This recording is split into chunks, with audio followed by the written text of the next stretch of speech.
Genda shaka rwose kugura inzungu by'ukuri tubonye urukwavu rubyara inka. Ibihe byarahindutse ntabwo ari nka cyagiye. Ikintu nabwira abatekinisiye bajya badukorera inyigo gihingwa gikwiranye n'ahantu. Mu rwego rw'ubushakashatsi ho birumvikana tugendera ku bipimo byafashwe. Kandi kazo nari mfite nta miti kuboneka yo gutera mu mizinga. Icyo nakwirata iyo mubwira ngo insina hano yarahirimaga kubera ari rwona nta fumbire. Urashaka kuba umuhinzi mworozi w'umwuga? Urashaka kuganira n'impuguke muri uwo mwuga? Urashaka kumenya ibiri kuvugwa n'udushya mu buhinzi n'ubworozi? Kurikira ikiganiro Huguka. Ikiganiro Huguka mugikurikira buri wa mbere na buri wa gatatu guhera saa 3 kugeza saa 4 za mu gitondo, kigasubiramo buri wa kabiri guhera saa 2 z'ijoro na buri wa gatandatu guhera saa 2 za mu gitondo. Nimucikwe.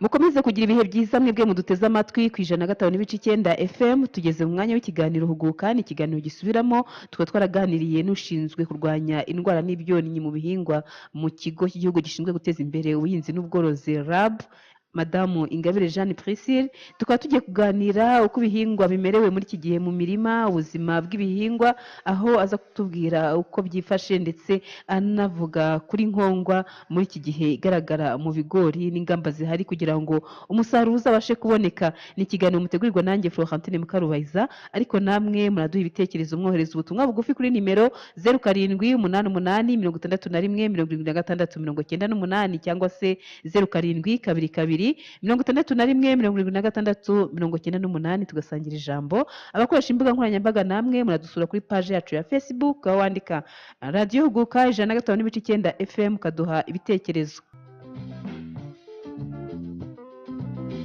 Imana yaremye umuntu imuha gutekereza, mwayiture mwayikorere neza yishakire ikimutunga. Munyarwanda wowe urabyumvute. Ni Radio Huguka mukomeje gutega amatwi ku 105.9 FM. Tukaba twinjiye mu mwanya w'ikiganiro Huguka cy'uyu munsi.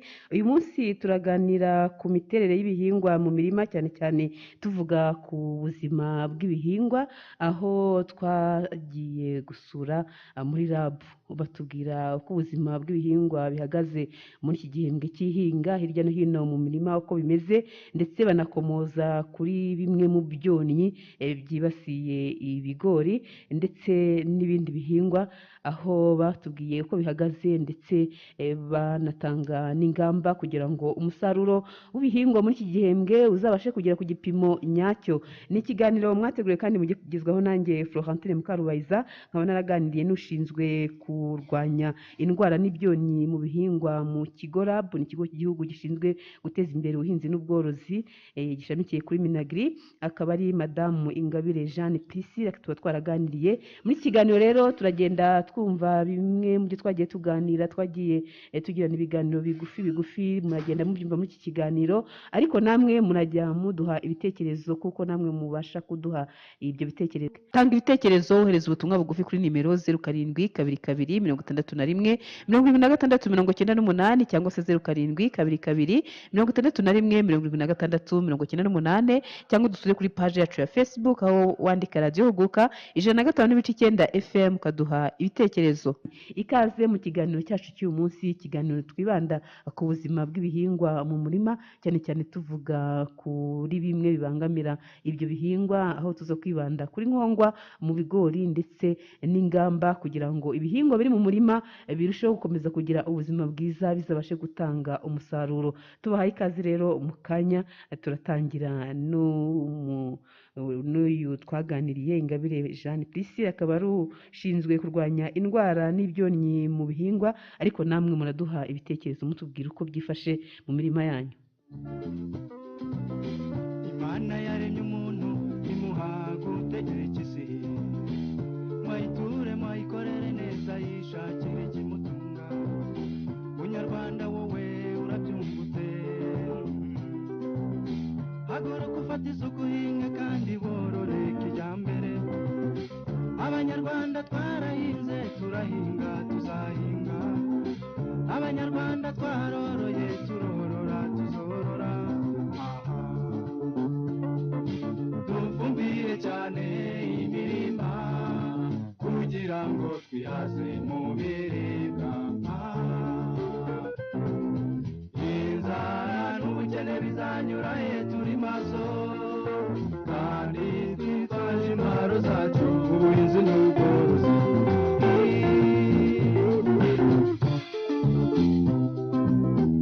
Hinga umurima wawe ukurikiza amabwiriza uhabwa n'impuguke, zidahwema kutwereka uko bafata amatungo n'ubutaka neza, ngo turwanye isuri ducukura imiringoti duteraho ibyatsi, dutera ubwatsi bwo kugaburira amatungo,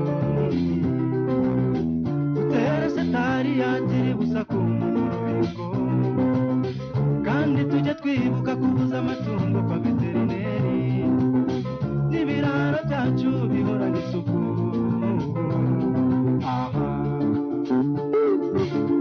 Kugira ngo amatungo ahorane ubuzima bwiza, bityo natwe tubone ifumbire ihagije, tubone amata, tubone inyama n'amagi bihagije, kugira ngo tugire ubuzima buzira umuze. Ubundi urebe ubukungu burataha iwacu, kuko twahuje ubuhinzi n'ubworozi bwa kijyambere. Dufumbire cyane imirima kugira ngo twihaze mu biribwa. Inzara n'ubukene bizanyura turi maso, kandi twitwaje intwaro zacu ubuhinzi n'ubworozi.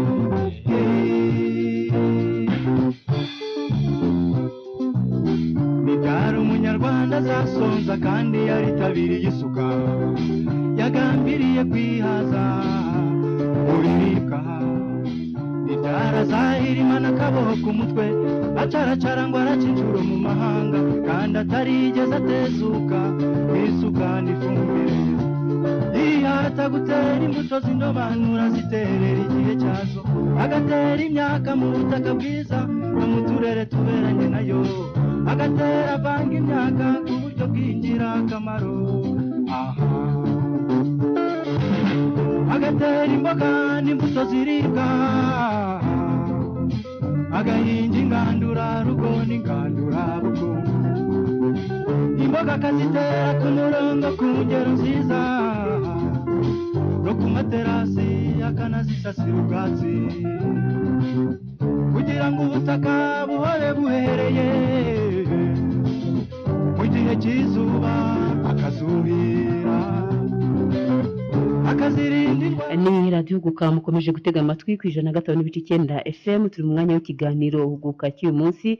Ikiganiro cyo kuwa gatatu tukaba tuvuga cyane cyane ku buhinzi, ubworozi, turebera hamwe uko bihagaze ndetse n'ingamba zihari kugira ngo uyu mwuga urusheho kunoga. Uyu munsi turimo turaganira ku buzima bw'ibihingwa mu mirima, aho twaganiriye n'ushinzwe gukurikirana no kurwanya indwara n'ibyonnyi mu bihingwa muri RAB, Madamu Ingabire Jeanne Priscille atubwira uko bihagaze ndetse n'ingamba zihari, akomoza cyane cyane ku gihingwa cy'ibigori cyibasiwe na nkongwa hamwe na hamwe mu Rwanda. Ubundi rero ubuhinzi ni igice cy'ubukungu gifite umumaro ukomeye mu bukungu bw'igihugu, ariko kandi iyo hajemo indwara n'ibyonnyi usanga akenshi bigabanya umusaruro w'ubuhinzi. Iyo igihingwa cy'ibigori rero ni kimwe mu bihingwa bihingwa mu Rwanda ndetse kiri ku mwanya wa gatatu ukurikije ubuso buba bwahinzweho ibigori, ariko kandi ugasanga rimwe na rimwe umusaruro ntubashije kugerwaho kuko hagenda hagaragara zimwe mu mbogamizi nk'indwara ndetse n'ibyonnyi kuri iki gihingwa cy'ibigori, nubwo no ku bindi bihingwa naho usanga hashobora kubonekamo ibibangamira kuboneka k'umusaruro. Indwara rero n'ibyonnyi ni kimwe mu bigabanya umusaruro.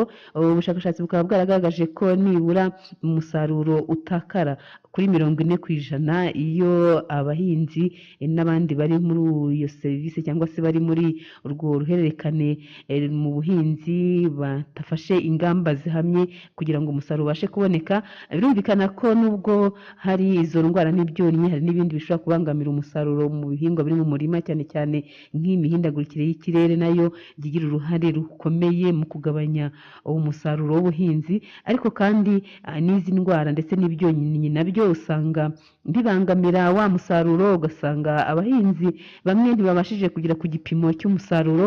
Niba ibigori bigomba kwera kuri toni 4 kuri hegitari cyangwa se 5, ugasanga bamwe mu bahinzi bejeje toni 1 cyangwa bamwe ntibagejeje kuri toni kubera impamvu runaka. Ibi bigori rero nubwo tuza kugenda tubitangaho urugero, turavuga muri rusange. Mu gutangira rero reka twumve Ingabire Jeanne Priscille, akaba ashinzwe kurwanya ibyonnyi n'indwara mu bihingwa mu Kigo Lab, atubwira uko bihagaze mu mirima muri iki gihe ibihingwa bimwe byinshi ndetse bikiri mu murima, uretse hamwe na hamwe batangiye gusarura.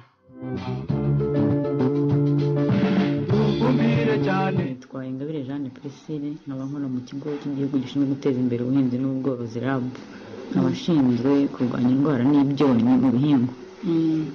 Mu byo kuko igihe cy'ihinga kirarimbanije, ubu ngubu abahinzi abenshi bari mu ibagara, aho bashishikarizwa gutera ifumbire, kuvugaza ifumbire cyane cyane iri, ari nako tubabwira kugenzura imirima yabo niba nta ndwara cyangwa se ibyonnyi bigaragaramo kugira ngo batangire babirwanye. Hanyuma ku bigeneye n'indwara, ubu ngubu hari iziri kugaragara mu mirima ubu ngubu? Ubu zirahari cyane cyane mu bigori. Ku gihingwa cy'ibigori ubu hari icyonnyi cya nkongwa, nicyo ahenshi hahinzwe ibigori kigaragara, uretse ko no mu bindi bihingwa nk'ibishyimbo, soya naho hagiye harimo ibyonnyi ariko bitakabije cyane. Nkongwa ubu niyo akenshi abahinzi bari kuvuga muri iki gihe cy'ihinga.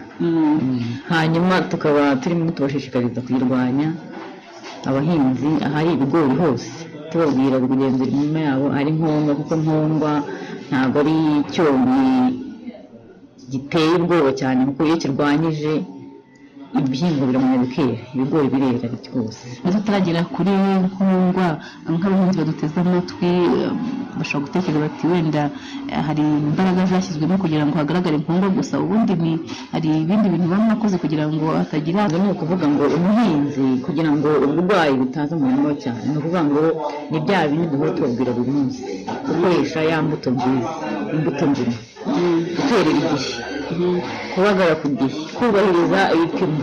Ni ukuvuga niba urugero rw'imbuto cyangwa se intera hagati y'igihingwa n'ikindi, gukora isuku mu murima we n'aho awukikije, ndetse ibyo byose nibyo bifasha kugira ngo za ndwara cyangwa bya byonnyi bitabasha kugera mu murima we.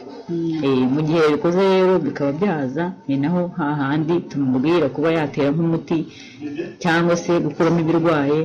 Nuko abahinzi duhora tubashishikariza buri munsi. Mubuze ibyo gukora isuku mu mirima, muvuga no kubahiriza uburyo bwo gutera ibihingwa, intera hagati y'igihingwa n'ikindi. Wenda ku by'amasuku ho umuntu ashobora kubanda hakaza udukoko ugasanga igihingwa kiguye nabi, ariko se by'intera hagati y'igihingwa n'ikindi bihuriye he n'uburwayi? Ni ukuvuga ngo ibihingwa burya bikenera urumuri. Niyo mpamvu tuvuga ngo intera, ni ukuvuga ngo iyo wahinze wegeranyije cyane, ni ukuvuga ngo rwa rumuri bya bihingwa ntabwo bibasha kurubona nk'uko byakagombye.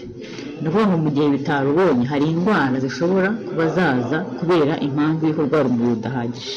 Niyo mpamvu iyo wagiye ngo utere ku ntera ingana gutya biba byoroshye. Cyangwa se ikindi bidufasha, ni ukuvuga ngo iyo umuhinzi ari muri teyini cyangwa se mu igenzura ry'umurimo we, yantera ni ukuvuga ngo abasha kubona igihingwa cyafashwe kuruta uko byaba byegeranye hakaba n'icyo yasimbuka atayibonye ko kirwaye. mu ndwara aho ntazi iri kugaragara ubu ngubu ntabwo ari cyane urebye muri iyi sezo indwara ntabwo zagaragaye cyane nka nkongwa kuko ubundi kuvuga ngo ibyonnyi impamvu tuvuga nkongwa n'icyonnyi ibyonnyi ubundi aho bitandukanye n'indwara ibyonnyi ni ukuvuga ngo ni ubukoko tubona n'amaso cyangwa se bya byatsi bibi ibyo ngibyo twitwa ibyonnyi.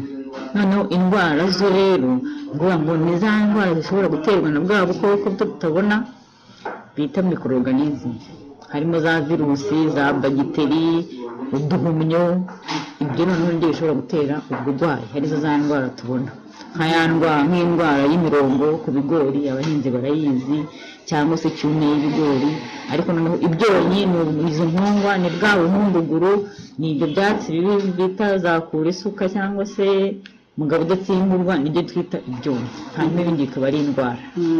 murakoze cyane muvuze kuri nkongwa. uwo yari Ingabire Jeanne Priscille akaba ari ushinzwe kurwanya ibyonnyi n'indwara mu bihingwa muri RAB. namwe muduteze amatwi muraduha ibitekerezo mutubwira uko ubuzima bw'ibihingwa bwifashe muri iyi minsi.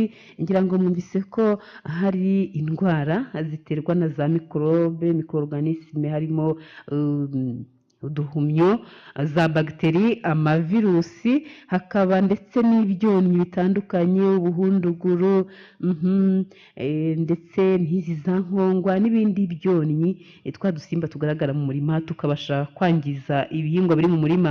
namwe rero muratubwira uko bihagaze muduhamagara cyangwa se mutwandikira mbere y'uko twinjira ku kindi cyiciro tubaza iyi mpuguke ese kuki nkongwa yabaye nyinshi mu bigori ese byagenze biteye ibigori ibyahinzwe nuko inkongwa ibyibasira bitabasha guhangana nayo ese niki gituma iyo nkongwa yariyongereye muri ibyo bigori araza kubitubwira ariko ngira ngo mwumvise ko hari uburyo nyine ibihingwa bigomba gukurikiranwa ya mirimo igakorwa hakiri kare kugira ngo ubuhinzi bubashe gutanga umusaruro.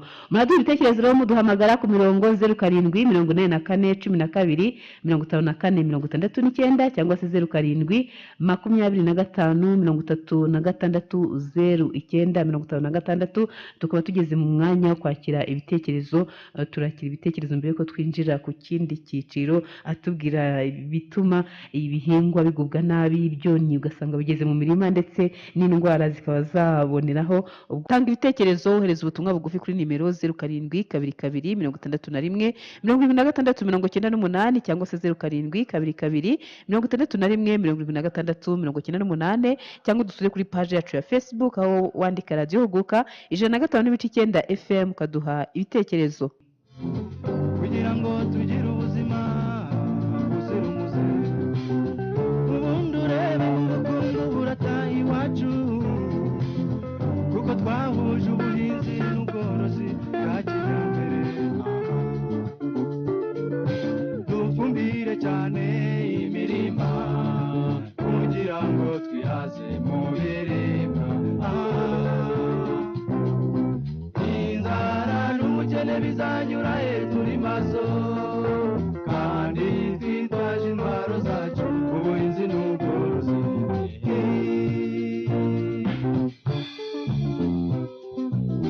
nibyara umunyarwanda azasonza kandi yaritabiriye isuka yagambiriye kwihaza mu biribwa nibyara zahirima n'akaboho ku mutwe acaracara ngo araca inshuro mu mahanga kandi atarigeze atezuka kwisuka n'ifumbire yihata gutera imbuto z'indobanura zitere. tugeze mu mwanya wo kwakira ibitekerezo reka twakire abari ku murongo.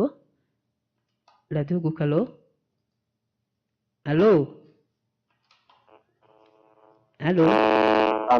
mwaramutse neza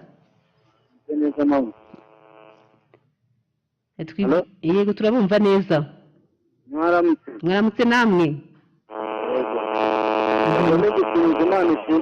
yego ukamuhoza hano irundi kambanze ngo ushimire kuko wagiye kuganiriza uriya mukozi kuva muri rabu yego ibigori hari ahantu hamwe na hamwe bigenda bizana indwara usanga ikigori imbere yo guheka yego nabanjije gutukura amababi noneho wajya muri zacyo mo imbere ugasanga hagiyemo twa dusimba tw'imikara turabasha kumenya twumvisha ko ibyonnyi ngo ntabwo ari kimwe ngo nkongwa ntaho ihuriye n'ibyonnyi n'indwara nkongwa n'indwara oya nkongwa ntaho ihuriye n'indwara nkongwa ni udukoko indwara ziterwa n'utuntu tutagaragara n'amaso yego noneho yego uze kutubwira noneho niba waranamuganije ubwo turanabyumva ikintu cyaba gitera nkongwa kuba yakwinjira mu mbuto nka gutyo yego nicyo turi buze gukurikizaho mu mwanya turi kumwe kandi murakoze cyane ni ikiganiro huguka kuri radiyo huguka ivugira ku 105.9 FM. turi kuganira ku buzima bw'ibihingwa mu murima aho twagiye mu kigo cy'igihugu gishinzwe guteza imbere ubuhinzi n'ubworozi RAB, hanyuma batubwira ko ubuzima buhagaze bw'ibihingwa. tuza kuganira mu buryo burambuye ndetse bagaragaza na nkongwa mu bigori hirya no hino. Rero abahinzi namwe muratubwira uko ubuzima bw'ibihingwa byanyu buhagaze. Muraduha ibitekerezo mu buryo busanzwe muduhamagara cyangwa se mutwandikira. Abahamagara murakoresha imirongo isanzwe, hari 07 84 12 54 cyangwa se 07 25 36 abohereza ubutumwa bugufi namwe muratwandikira, mwohereza ubutumwa bugufi kuri nimero 0722 abakoresha imbuga nkoranyambaga namwe muradusura kuri page yacu ya Facebook aho wandika Radio Huguka 105.9 FM kaduha ibitekerezo. Ikaze rero kuri ibyo bitekerezo turakira nk'abandi bantu babiri, hanyuma mu kanya dukomeze turebera hamwe ese kuki nkongwa igera mu bigori, kuki ibyonnyi bigenda bikagera mu mirima, biba byagenze bite? Hanyuma turaza gusobanukirwa n'impamvu muri iki gihe yagiye yiyongera iyo nkongwa nyine. Ihagije tubona amata, tubona inyama n'amagi bihagije kugira ngo tugire ubuzima buzira umuze. Ubundi urebe ubukungu burataha iwacu kuko twahuje ubuhinzi n'ubworozi bwa kijyambere. Dufumbire cyane imirima kugira ngo twihaze mu biribwa.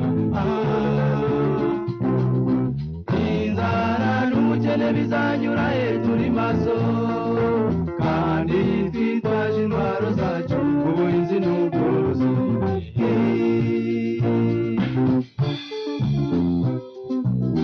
Bigara umunyarwanda azasonza kandi yaritabiriye isuka, yagambiriye kwihaza mu biribwa. Ibyara zahirima n'akaboho ku mutwe, acaracara ngo araca inshuro mu mahanga kandi atarigeze atezuka kwisuka n'ifumbire. Yihata gutera imbuto z'indobanura ziterera igihe cyazo, agatera imyaka mu butaka bwiza no mu turere tuberanye nayo, agatera avanga imyaka ku buryo bw'ingirakamaro.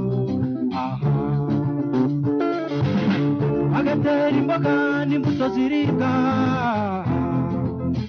agahinga ingandurarugo n'ingandurabukungu. Imboga akazitera ku murongo ku ngero nziza, no ku materasi akanazisasira ubwatsi kugira ngo ubutaka buhore buhereye. Mu gihe cy'izuba akazuhira, akazirinda indwara n'udukoko tuzangiza kugira ngo umusaruro ube mwinshi kandi mwiza. Dufumbire cyane imirima kugira ngo twihaze mu biribwa. Inzara n'ubukene ni Radio radiyo huguka ukomeje gutega amatwi ku 105.9 FM. turi mu mwanya w'ikiganiro huguka, ikiganiro twibanda ku buzima bw'ibihingwa mu murima, twibaza uko ubu ngubu bihagaze. Ngira ngo namwe muragenda mutubwira uko bimeze. Twaba twaraganiriye n'ushinzwe kurwanya indwara n'ibyonnyi mu bihingwa muri RAB, Ingabire Jeanne Priscille, atubwira uko bihagaze, akomoza cyane cyane kuri nkongwa, ku bigori. Avuga ko muri iki gihe ihembwe ibigori ari byo byagize ikibazo cyo gufatwa na nkongwa. Mu gukomeza ikiganiro cyacu rero, abari kugenda baduha ibitekerezo, umuntu agaruka mu mwanya. Reka noneho turebera hamwe, ese kuki iyi nkongwa iterwa n'iki, wayimenya ute, wakumira ute, dore ko ishobora kugabanya umusaruro ho nibura hagati ya 23 na 53% iyo nta gikozwe kuri ibyo bigori. Mbere yuko rero twumva Priscilla, nanone reka twumve uyu mukunzi wacu uri ku murongo radio Gukalo. Turabumva neza? Mwaramutse neza? Ni Roke Diana Ikarongi. Yego. Nkongwa gusa tugiye gutega amatwi twumve ikintu cya itera nkongwa kugira ngo uze mu bigori. Ikarongi siragaragara? Hose rwose ibigori aho mbashije kugenda ngenda hose ibigori byarafashwe, ibyacu byarafashwe, dutera umuti ntibyemera. Mutera umuti ntibyemere? Umuntu agerageza ngo iki? Umuntu agerageza gutera umuti ngo arebe ko byagabanuka, ariko reka darikanga. Rero natwe tugiye gutega amatwi twumve ikintu kibitera, ku buryo twajya tunabyirinda kugira ngo izo nkongwa mbere yo kugira ngo zibe zaza mu bigori. N'ubundi icyo kintu n'ubundi tugiye gutegera amatwi tubashe kucyumva. Murakoze cyane. Si ubwa mbere nkongwa igizamo, ni igihe byose ni nkako nabivuga, ariko nitumara kumva uburyo twirinda ibyonnyi by'ibigori nyine ugahita dusobanukirwa natwe tujye tubizi. Yego yego. Tuyateze amatwi kandi murakoze. Murakoze. Reka rero twumve, ise kuki iyi nkongwa igera mu bigori, yangiza ite, ese umuhinzi yayimenya ate, yakora iki?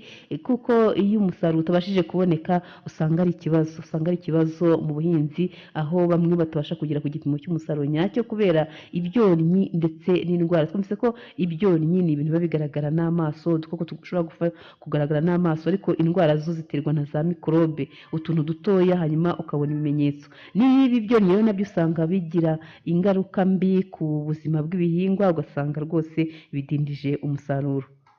Alo Radio Gukalo?